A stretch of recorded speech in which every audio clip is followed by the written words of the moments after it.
video man arikupinda mumageto vabuditsa mazinyaya ari lit 2 mabebi amutarisa pakona hanzi nyaya dzake dzese ihit 3 maguys amuona paapfuura hanzi skyrocket ndewe mafresh 4 haizi pressure my G zvobuda chero patv zvinotangira mugeto hakuna kumwe kunotangira madhiri zvinotangira mugeto kana slang kana fame kana mangoma anotangira mugeto hakuna kumwe kunotangira madhiri zvinotangira mugeto. So zvakaita zvodeso then silent aita freestyle wakande then tine studio yaSauropa ari kuita song inonzi bad like Charlie from Chilale made them crew yenge iri paRhythm raFire King sawa vabvanzwa manje studio yaSauro yanga iri kupa 5 meters away from patakagara pana pamdara nekantini yatatorera miu andiona so silent aimba song yadiwa then Fantan ndasanga naye okay Lalo silent arira ndikukuda ichi studio but manje unotichisawa I don't think silent will ever come because ini nandiri masongo asina kubuda saiwo zvawaitira Lalo ari waitirani silent zvawaitira silent waitirani waitira Lalo andikona manje saka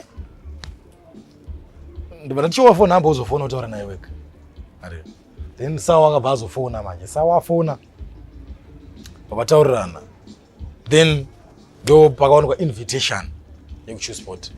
The first song yekuChilspot yenze muchadei muchada kuti nzeve dzenyu dzinzwei right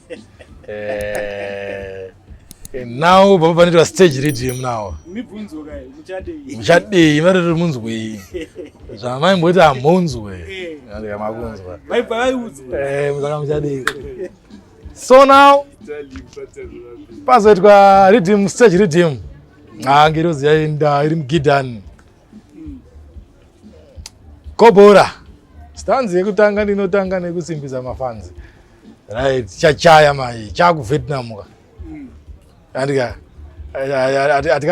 atikati shiri yabvuta reke munhu akane reke ndi yabvuta reke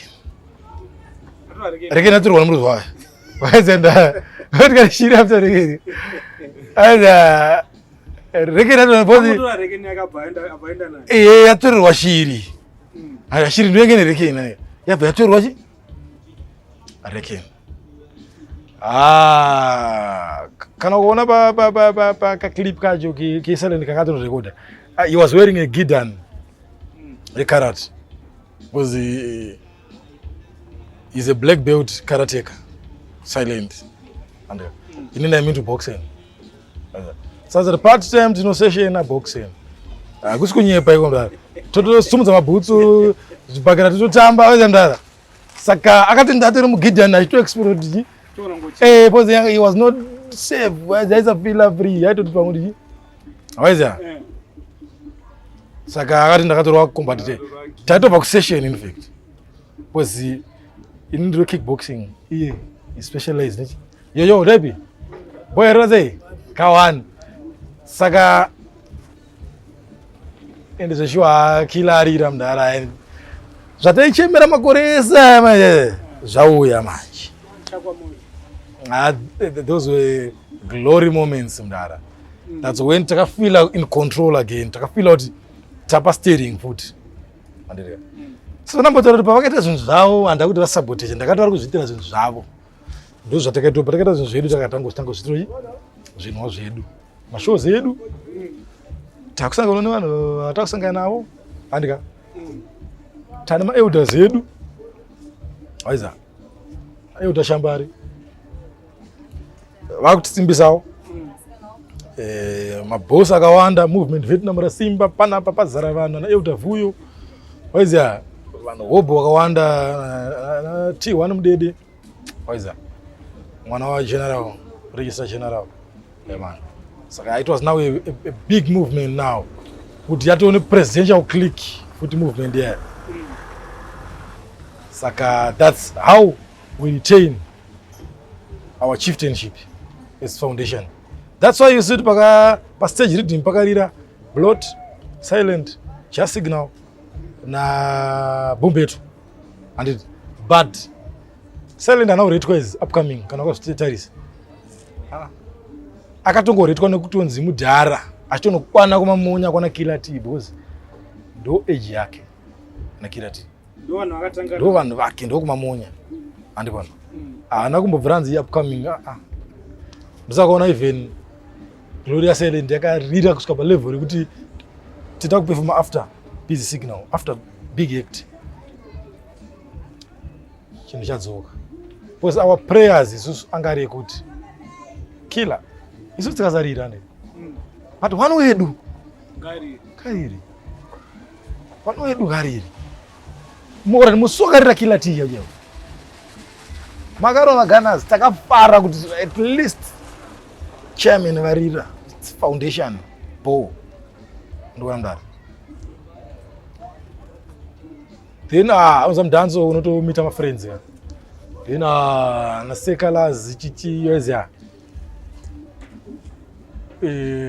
Artists takono ma visits takuita sei yoza takutoona woka mudanzi neketa bhanu ngameme munzi mukuru wavanhu andika takuchipina mudanzi nicely waiza through mamonye semudanzi futi vanhu kuti tairova vanhu but vanotiziva kuti futi these are artists in the waiza it's family waiza sati takunzi chinzaiwa boys but at least you are now coming in peace saka bhani redu kunza mupinde mashows akabhara liftwa waiza okay so apa but iwewe chichaitika kwauri wanga wakusapota wakomana wanga wakuita chii exactly during that time wakomana wapi Silent because ndiye wapo chaiyo yeah man chichitaura ngataura kuti Lalo aite inguva iyo all right at that time now that record to perform hapana perform Silent vanisika perform nyangwa kuti tikuenda ku London taenda tese nyangwa tikuenda kupi taenda tese saka Lalo it was Vietnam Empire andika so it was us, it was we andika so Lalo ari kuimba but kamikana inosiyana kamdara inotoshamsika kuti mukomo kwangu ndotenga atori nemari but iwo una mari andika asi chinofadza nchoti Mwari apinda mbamenyi andika akadongorera akablessa munhu wakarara naye paside pauya achimblessa andifunga kuti Mwari is blind atona kuti mugombezo muna vanhu 2 ndabata 1 andika asi pane wandisina wadasiya asi achambodyawo imomo ene mawedzi eyo ndara ndakambaudzwa naSauro one day araisi abva nditi Lalo inini kana ndine plate yeraisi inini ndichidya wakamirira raisi rako riri kubikwa iwewe haugooneri kumboza notora 2 maspoon muplate yangu wakamirira rako sauraidza kunditi Lalo wakamirira glory yako uyakatitema kolabo ndakuenda kumashows ka ndeiteseka Lalo ukusarirei zvamurwadza Sauro ukusarirei Lalo endeika because ndakazoita futi kakudozvi sideline kamndaronza kuti wakamboona ndarayo ukatanga kukura nevanhu vobva wazoita mheni iwe usina gauro unopedzera kuti wakutanga waiza tikoinini chii waiza